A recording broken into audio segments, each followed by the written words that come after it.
সুন্দরবন নামে এক জঙ্গলে এক ডাকু রাক্ষস নামে এক রাক্ষস বসবাস করত। ডাকু রাক্ষসের ছিল তার প্রিয় দুটি পাতিহাঁস। ডাকু রাক্ষস জঙ্গলে জঙ্গলে ঘুরে ঘুরে তার দুটো পাতিহাঁসের জন্য খাবার খুঁজে আনতো আর সেগুলো তাদের খেতে দিত। এইভাবে ডাকু রাক্ষস দুটি পাতিহাঁস পালন করে তাদের হাসি খুশি জীবন কাটছিল। আরে আমার পাতিহাঁসগুলোর মনে হয় অনেক খিদে পেয়েছে, সকাল থেকে দেখছি ডেকেই চলেছে। আরে খিদে পাবে নাই বা কেন, ওরা তো এখন অনেক বড় হয়ে গেছে, ওদের তো এখন অনেক খাবারের প্রয়োজন। আমি আজ থেকে এদের জন্য আরো বেশি বেশি করে খাবার আনবো। যাই দেখি জঙ্গলে কিছু খাবার পাওয়া যায় কিনা এদের জন্য। এই বলে ডাকু রাক্ষস তার দুটো পাতিহাঁসের জন্য খাবার খুঁজতে যায় জঙ্গলে।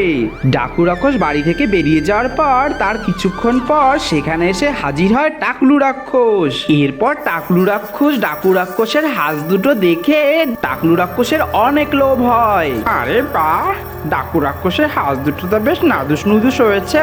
মনে হচ্ছে ডাকু রাক্ষস বাড়িতে নেই। এই সুযোগ কিছুতেই হাত ছাড়া করা যাবে না। নরম নরম মাংস, আমার তো ভেবেই জল চলে আসছে জিভে। মানতে হবে ডাকু রাক্ষস খাইয়ে পড়িয়ে এদের ভালোই নাদুস নদুস করেছে। না, আর বেশি দেরি করা যাবে না। ডাকু রাক্ষস আসার আগেই ওরে হাঁস দুটোকে সাপা করে দিতে হবে। এই বলে টাকলু রাক্ষস ডাকু রাক্ষসের হাঁস দুটো এক নিঃশ্বাসে গিলে ফেলে। বাহ, ভালোই সুস্বাদু তো খেতে। যাই যাই, পালাই পালাই। এই বলে টাকলু রাক্ষস তখনই সেখান থেকে পালিয়ে যায়। এরপর কিছু সময় কেটে যাওয়ার পর ডাকু রাক্ষস যখন হাঁসের জন্য খাবার খুঁজে বাড়ি ফিরে আসে, এরপর ডাকু রাক্ষস বাড়ি এসে দেখে তার হাঁস দুটো সেখানে নেই। এরপর ডাকু রাক্ষস বুঝে যায় সে বাড়ি না থাকায় তার হাঁস দুটোকে কেউ নিয়ে গেছে, নয় কেউ খেয়ে ফেলেছে।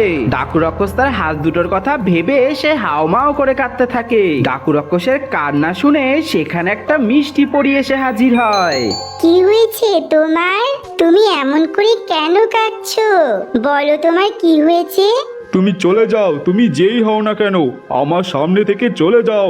আমি আজ কাউকে ছাড়বো না, যাকেই পাবো আজ তাকেই গিলে খাবো। তুমি শান্ত হও, আমায় খুলে বলো সবটা, আমি তোমায় সাহায্য করব। তবে শোনো, আমার দুটো পাতিহাঁস ছিল, ওই হাঁস দুটোই ছিল আমার জীবন। ওদের নিয়েই আমার জীবন বেশ ভালোভাবে কেটে যাচ্ছিল। আজ যখন আমি ওদের জন্য প্রতিদিনের মতো খাবার খুঁজতে যাই, বাড়ি এসে দেখ ওরা দুজন নেই। আমি জানি কেউ আমার হাঁস দুটোকে খেয়ে ফেলেছে, নয় নিয়ে গেছে। ও আচ্ছা, এই ব্যাপার। তুমি চিন্তা করো না ডাকু রাক্ষস, আমি তোমায় সাহায্য করব। এই নাও ডাকু রাক্ষস, আমি তোমায় অনেকগুলো রাজহাঁস দিলাম। এবার তুমি খুশি তো?